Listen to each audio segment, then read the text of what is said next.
Good morning mga kabuchi! Welcome again to our channel. So yesterday mga kabuchi, we were able to finish our center raised bed. So we were able to surround it with pots filled with soil and stones, which is like our flood control project. So we're done with the center raised bed. Very cool, very good. Pero walay buo-buo atong tanho mga kabutchi. So, we need to kuan lang siguro. We will water the plants this morning mga kabutchi lang. Right after this vlog mga kabutchi, we will do that.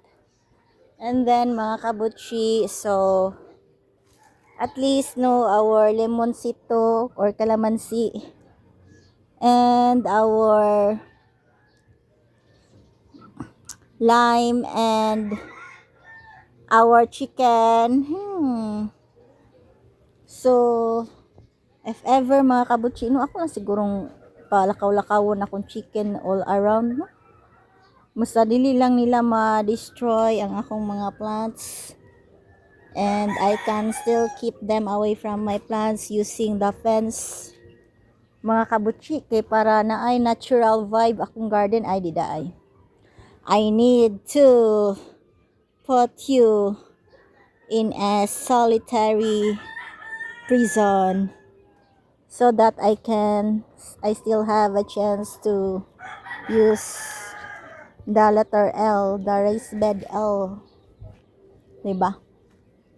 So but we are not yet done with our flood control project mga kabuchi, because my plan is to put there kana siya, from there, and then ends here, so that the nutrients mga kabuchi will be intact, will not be eroded to other side mga kabuchi. It will stay in my garden.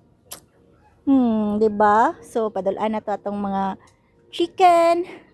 So mo na atong preserved chicken mga kabuchi, and then they are trying to seduce another hen over there mga kabuchi. So mauna siya ang ilang bisyo.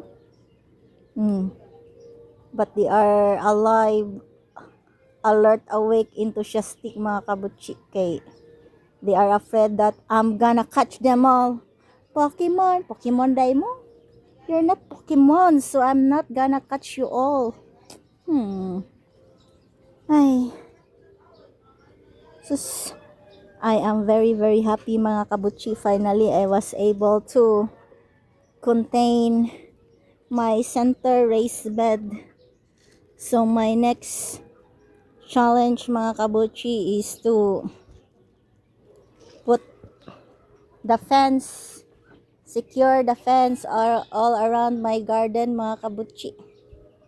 We can do that man siguro this morning. Dali raman siguro na ang pag reinforce sa fence here mga kabuchi.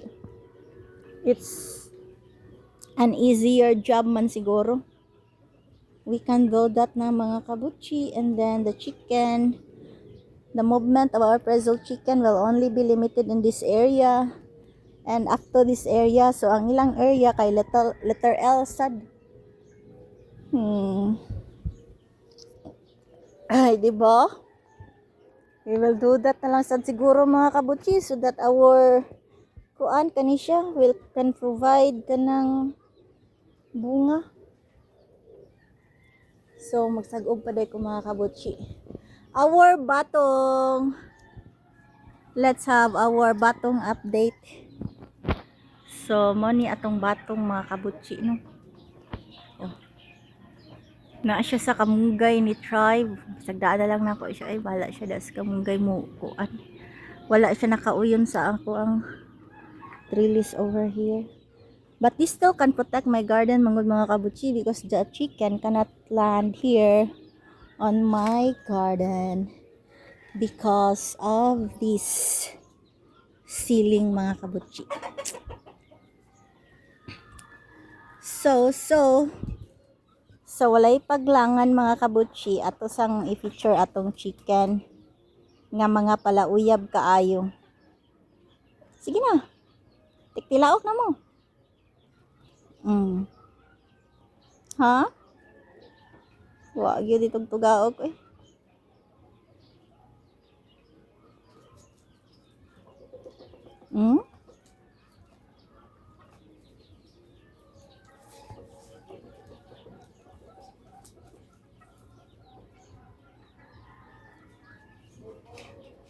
So dili na sila maka-court sa kana nga chicken over there mga kabutsi if we will limit na their movement to this area.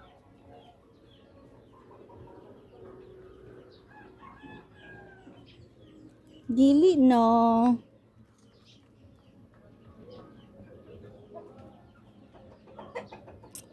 So I think it's better na siguro no. Ready naman siguro na area ako na niikuan. Kay basin inig ka next week na ko diri kay makuha na ni siya if di na ko i-secure ang area basin next week igbalik na ko kay guba na ang area. So let's go sa go. This is the end of our video.